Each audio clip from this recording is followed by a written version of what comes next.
주님의 이름으로 우리 서강 여러분들을 진심으로 사랑합니다.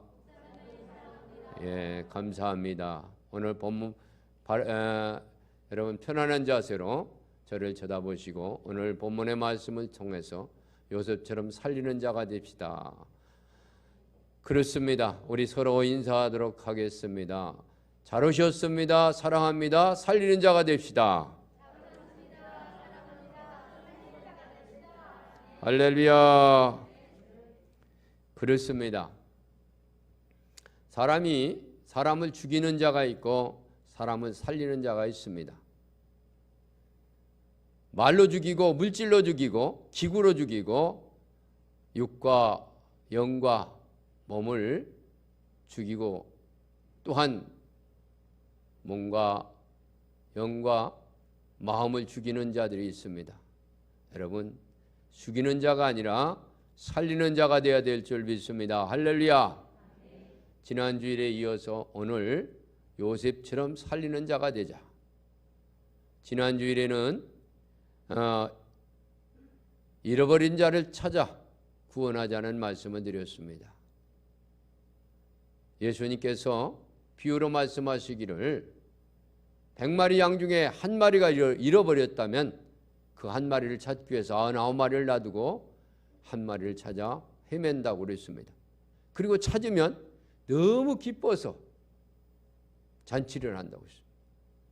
드럭하마 10개 중에 하나를 잃어버렸으면 그것을 쓸고 닦고 구석구석 찾아서 그 찾은 것이 기쁨에 잔치를 한다고 했고, 두 아들 중에 둘째 아들이 집을 나갔다 돌아왔을 때에 아버지가 잃어버렸던 아들을 찾았을 때에 기뻐서 그를 얹어안고 입 맞추고 옷을 새로 입히고 동네 사람들을 초청하여 잔치를 한다고 했습니다. 예수님께서 이 땅에 오신 것은 잃어버린 자를 찾아 구원하려고 왔습니다. 오신 목적은 죄에서 우리를 구원하여서 하나님의 영원한 나라 하나님과 함께 살기 위해서 이 땅에 오셨습니다. 육신의 몸을 입고 하나님이 친히 인간의 몸을 입고 인간이 지은 죄를 사하기 위해서 이 땅에 오셨습니다. 잃어버린 자 회복하기 위해서 오셨다는 거죠. 그래서 지난 주일에 말씀을 드렸습니다. 잃어버린 자를 찾기 위해서는 찾을 대상자를 선정하라고 그랬습니다.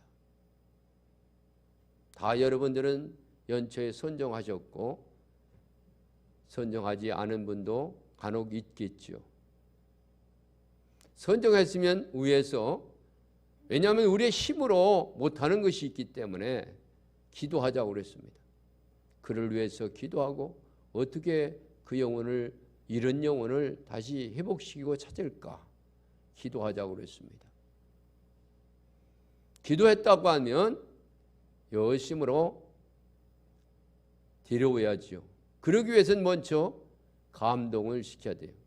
감동을 시키기 위해 좋은 것은 선물 또한 식사를 대접하면서 여러 가지 인기응변으로 하지 말고 정성을 다해서 감동시켜서 주님 앞으로 들어오게끔 교회에 인도해야 된다는 것이.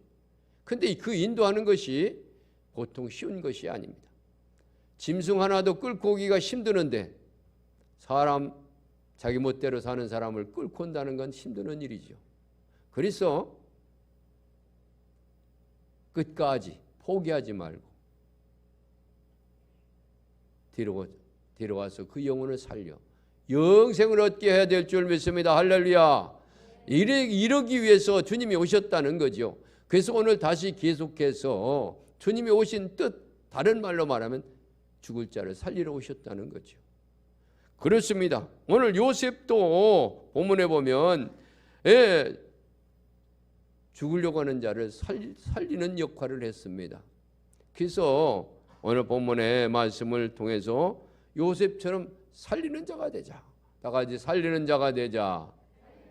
그렇습니다. 살리는 자가 되어야 됩니다. 성탄절이라는 것은 예수님께서 이 땅에 살리러 오신 거예요. 살리러 오신 거예요.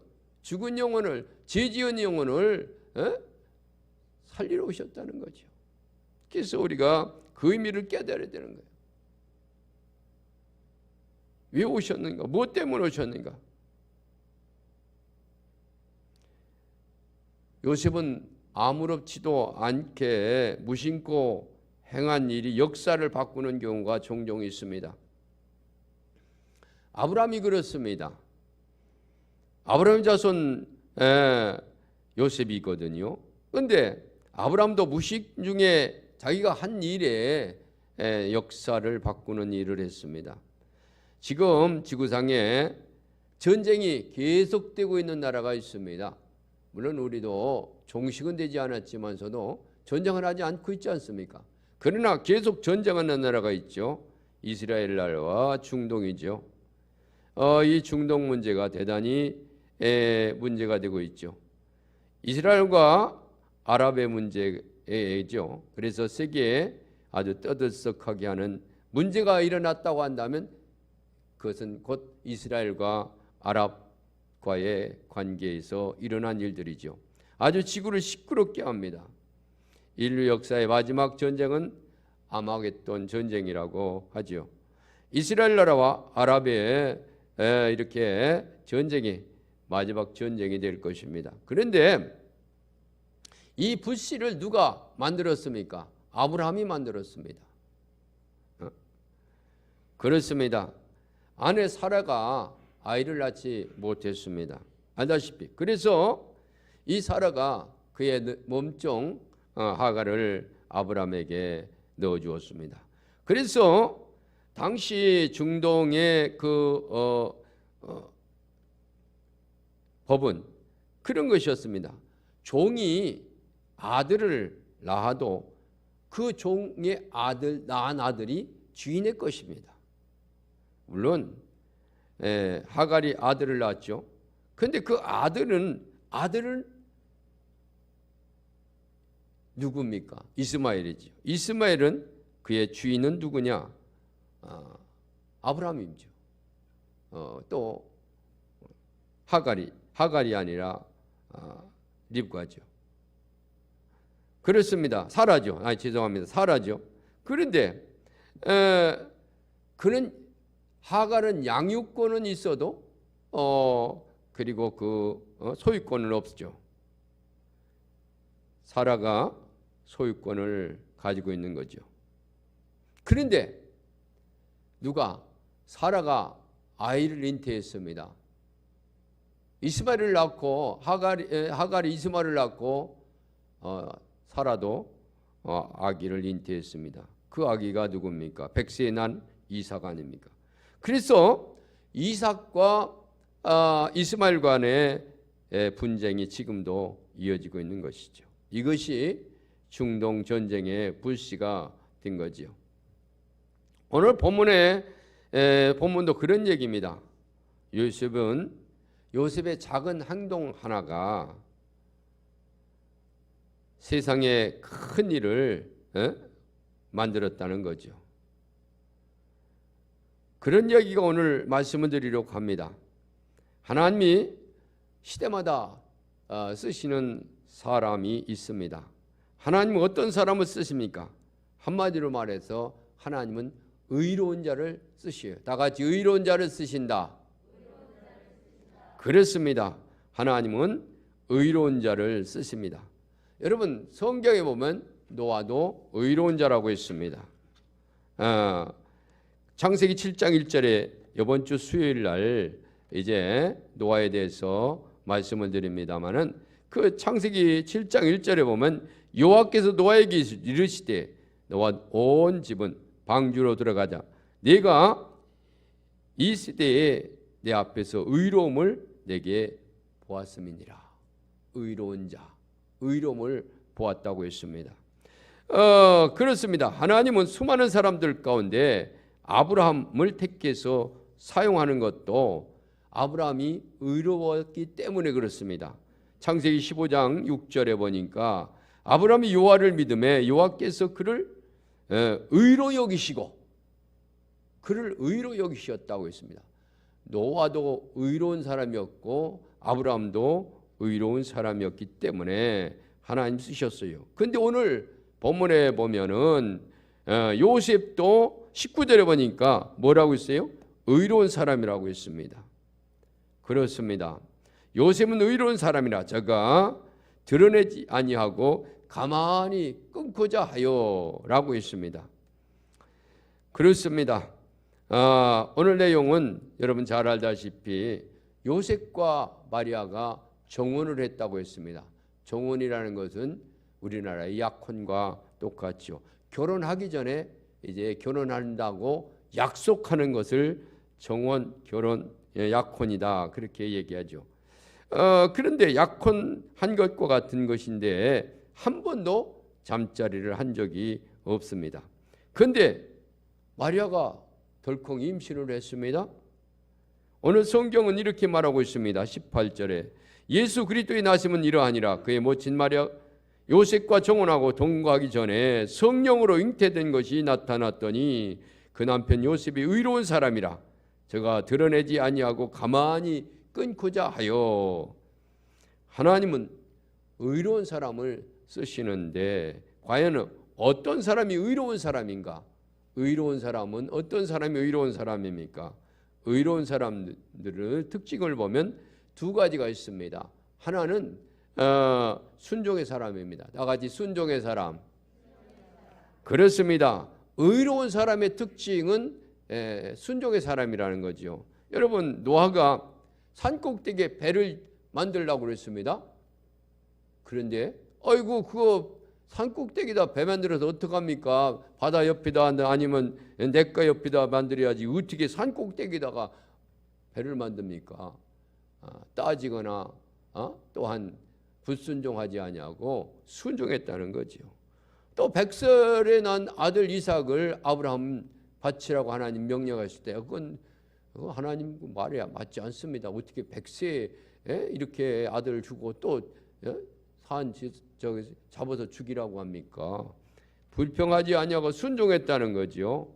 그렇습니다. 요셉도 약혼하고 나서 임신한 여인을 데리고 살라고 하니까 알았습니다. 순종했다는 거죠. 의로운 사람의 특징은 순종하는 사람이고 의로운 사람의 특징은 또한 살리는 사람이요. 다 같이 살리는 사람. 살리는 사람. 그렇습니다. 의로운 사람의 특징은 순종의 사람이고 의로운 사람의 특징은 살리는 사람이라는 거지요. 사람을 살리는 선택을 합니다. 노아도 홍수에서 사람을 살리려고 애를 썼습니다. 아브라함도 드디어 이삭을 살려내고 말았습니다. 요셉 이야기죠. 요셉은 약혼한 여인 마리아가 임신한 것을 알았을 때에 가만히 끊고자 했다고 했습니다. 요셉의 이 작은 행동 하나가 세상을 살리고 세상을 흔들었죠. 성경을 해석하면 요셉이 가만히 끊고자 한 행동이 얼마나 사람들을 마음을 움직였고 또한 세상을 움직이는 행동이었는지를 알 수가 있습니다. 요셉이 마리아를 임신한 것은 가만히 끊고자 한 것이 놀라운 일이고 그리고 아름다운 결과를 낳게 한 것이라고 말할 수가 있겠죠. 이것은 사람을 살리는 결과를 낳은 거죠. 그렇습니다. 살리는 결과를 낳았다는 거죠. 그럼 누구를 살렸는가? 첫째로 살리는 사람으로서 요셉은 살리는 사람으로서 마리아를 살렸어요. 다 같이 마리아를 살렸다.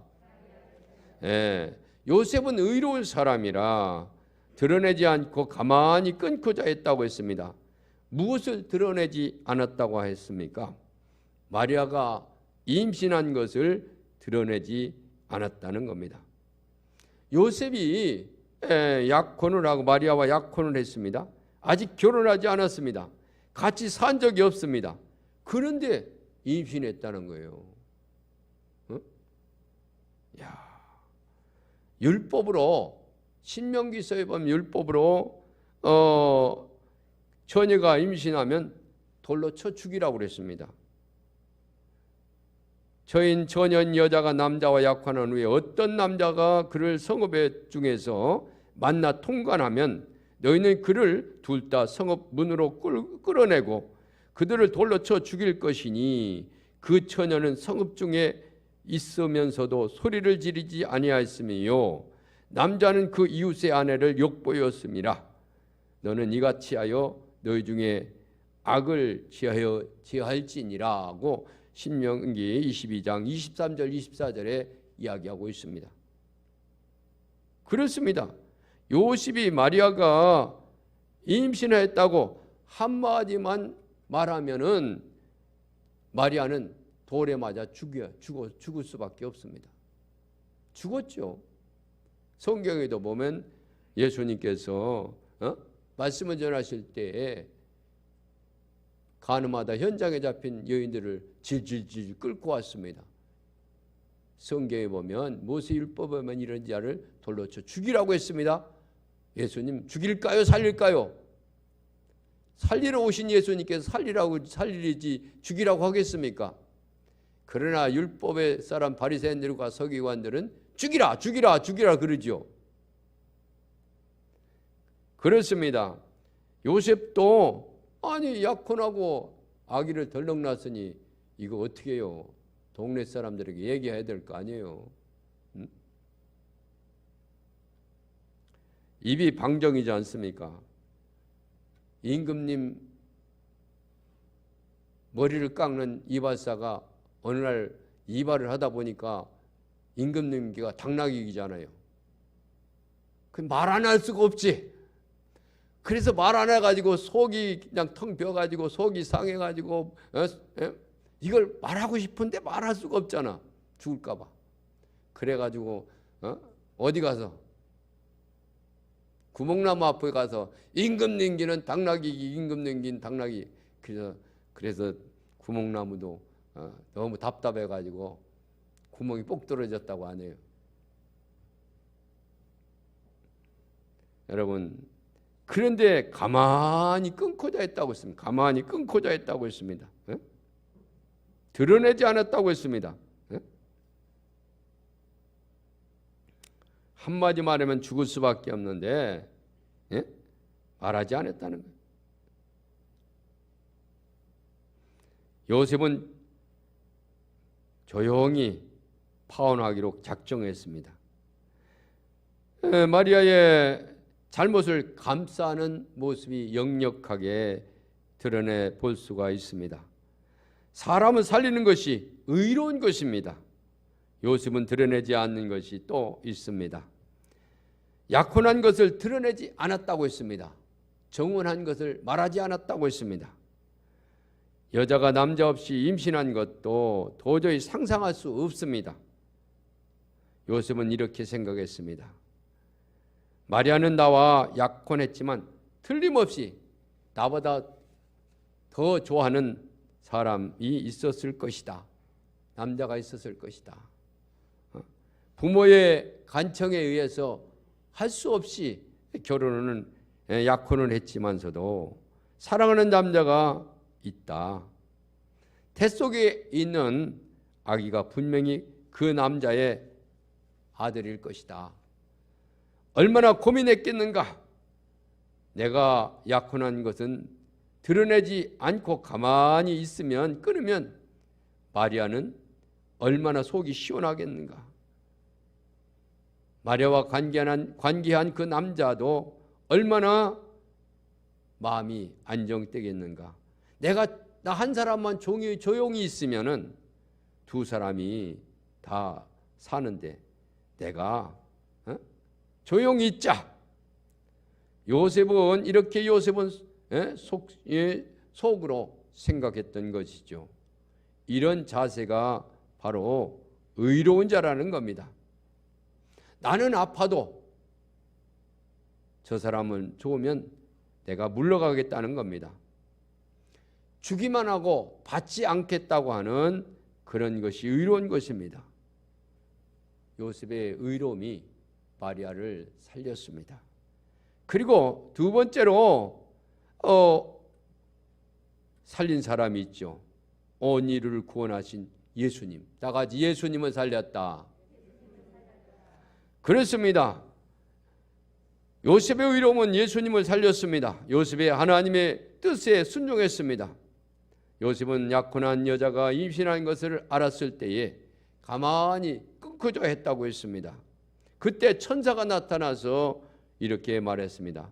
다윗의 자손 요셉아, 다윗의 자손 요셉아, 내 아내 마리아 데려오기를 무서워하지 말라. 저에게 잉태된 자는 성령으로 된 것이라, 성령으로 된 것이라. 아들을 낳는 이름을 예수라 하라. 이는 그가 자기 백성에서, 자기 백성의 지에서 저를 구원할 자이심이니라. 할렐루야. 그래서 요셉은 그 말씀대로 마리아를 데려왔습니다. 그리고 예수님을 낳기까지 동침하지 아니했다고 했습니다. 만일 그때 요셉이 마리아를 임신한 것을 드러냈다면 어떤 일이 일어났겠습니까? 마리아는 죽었을 겁니다. 마리아 속에 잉태한 예수님도 마찬가지로 마리아가 죽으니 예수님도 죽는 거죠. 예수도 죽었을 겁니다. 마리아를 살리고 예수님을 살릴 수 없을 텐데 요셉의 마음으로 말미암아 예수님도 살리고 마리아도 살린 거죠. 그렇습니다. 예수님을 죽이지 아니했습니다. 그러므로 세상을 흔드는 놀라운 일이죠. 요셉은 마리아가 있는 그대로 다 받아주었습니다. 우리 시골 동네에 오래된 얘기죠. 저희 친구 아버지가 두 번째 부인을 얻었습니다. 그리고 두 번째 부인하고 살았고 친구 어머니를 너무나도 그 아버지가 힘들게 했습니다. 왜냐하면 가정을 돌보지 않냐고 두 번째 부인하고 나가서 살았으니 얼마나 힘들었겠습니까? 평생 아내 속을 속이던 그런 남편이었죠. 그런데 둘째 부인하고 살다가 보니까 병이 들은 거예요. 병이 들고 또 그뿐만 아니라 다리를 절게 되었으며 돈도 뭐 다리도 절고 병들고 또 돈도 못 벌으니까 둘째 부인이 피인된 이 남편을 버리고 도망가 버린 거예요. 그래서 할 수 없이 이 친구 아버지가 고향 저희 동네로 다시 돌아온 거죠. 돌아왔을 때 그의 어머니가 뭐라고 했는지 아십니까? 동네에 돌아다니는 얘기 중에 그런 얘기들이죠. 우스갯소리 하면서 헛 얘기가 있습니다. 이 남편은 너무나도 고마워서 자기를 받아줬다고 고맙다고 했지만서도 아내가 그랬다는 겁니다. 그의 어머니가 폐기 처분하는 것도 쓸데가 있네. 그런데 폐기 처분 하려면은 돈이 많이 들어. 그러면서 치료해주고 다시 함께 살았죠. 여러분, 요셉은 의로움은 마리아를 살리고 예수님을 살리는 의로움이었습니다. 세 번째로 온 인류를 살렸어요. 다 같이 온 인류를 살렸다. 그렇습니다. 요셉이 마리아를 살리고 예수님을 살리고 결국은 온 인류를 살렸습니다. 마리아를 죽었으면 예수님도 죽을 것입니다. 예수님이 우리를 구원하시지 못하면 우리도 영원히 지옥에 갈 수밖에 없죠. 물론 하나님의 역사는 그렇게 끌고 나가시지 않을 것입니다. 여러분들도 그렇게 생각하셨을 겁니다. 아니 어떻게 요셉이 그래요. 하나님의 역사는 그렇게 끌고 나가지 않습니다. 그러나 우리가 구원받은 것은 요셉의 공로가 컸다는 거지요. 12월은 요셉의 의로움이 돋보이는 달입니다. 그래서 12월은 영원 살리는 달이 되어야 됩니다. 다른 사람을 이해하고 사랑하며 내년도를 맞이할 준비를 해야 하는 마지막 달입니다. 특별히 이번 주는 성탄절입니다. 주님이 오신 날입니다. 주님이 오셨습니까? 주님이 오신 주인공이 탄생한 날, 그 예수님이 오신 날, 그 예수님이 있게 한 공로가 바로 요셉입니다. 그렇습니다. 요셉처럼 마리아를 살리고 예수님을 살리고 온 인류를 살리는 의로운 사람이 되어야 되겠죠. 여러분, 우리도 다 요셉처럼 의로운 사람이 되어서 살리는 자들이 되시기를 주의 이름으로 축원합니다. 그래요. 헤르만 헤세에 쓴 단편 소설 어거스터스라고 하는 단편 소설이 있습니다. 이 어거스터스에 보면은 이 세상에 태어난 달이 12월입니다. 이 이상한 할아버님께서 나타나셔서 그의 어머니에게 말했습니다. 아이가 태어난 것을 축하합니다. 내가 이 아이를 위해서 소원 하나를 들어주면 말하면 들어주겠습니다. 그래서 어머니는 곰곰이 생각했어요. 야, 이 아이를 위해서, 어거스터스를 위해서 내가 무슨 소원을 빌까? 그렇게 생각하다가 이 아이가 많은 사람들로부터 사랑받기를 원합니다. 그래서 할아버지에게 이 어거스터스가 일생 동안 사람들로부터 사랑받기를 원합니다 라고 소원을 말했습니다. 그래서 어거스터스가 자라면서 많은 사람들로부터 사랑을 받았습니다. 그런데 사랑을 흠뻑 받아서 사랑만 받다 보니까 어떻습니까? 교만해졌습니다. 자기가 최고인 것처럼 살았습니다. 무인격인 행동을 했습니다. 그러니 어거스터스는 나이가 점점 들면서 사람들로부터 따돌림을 당하게 되었습니다. 그때 태어날 때 그 노인이 나타나셔서 어거스터에게 말했습니다. 한 번만 더 소원을 들어주겠다. 한번 얘기해봐라. 그랬더니 어거스터스가 말하기를 내가요 지금까지 사람들로부터 사랑만 받았습니다. 그래서 내가 교만했습니다. 자만했습니다. 이제는 내가 사랑하는 사람이 되렵니다. 다 같이 사랑하는 사람이 되렵니다. 사랑하는 사람이 되고 싶습니다 라고 했더니 노인이 어거스터스를 사랑하는 사람이 되게 해주었다는 거죠. 그래서 그는 후로부터 모든 사람들을 사랑하는 사람이 되었답니다. 여러분, 노르웨이 오슬로 대학의 그 상 중에 상중은 노벨상입니다. 노벨상 중에 제일 위대한 상은 평화상이죠. 우리 김대중 대통령도 평화상을 받았죠. 어떤 허름하게 입고 주름살이 많은 할머니가 희생대에 올렸습니다. 금메달과 상금을 2,000불을 약 20억 원을 받았습니다. 상을 받고 소감을 말할 때에 그는 말하기를 나는 여러분들이 생각하는 것처럼 노벨 평화상 수상자로서의 자격이 없습니다. 나에게 이렇게 큰 돈을 주셨는데 이 돈 필요 없습니다. 이 돈은 모두 가난한 자들을 위해서 나누어 주십시오. 나에게 필요한 것은 하나 있는데 하나님 앞에 기도할 조그마한 기도실 하나만 있으면 저에게 족합니다. 그렇습니다. 12월은 요셉의 달이죠. 작은 행동 하나가 온 인류를 살리고 예수님을 살리고 마리아를 살렸죠. 살리는 12월 달이 되어야 되겠죠. 그렇습니다. 세계에 뒤흔드는 사건이 여러 가지가 있습니다.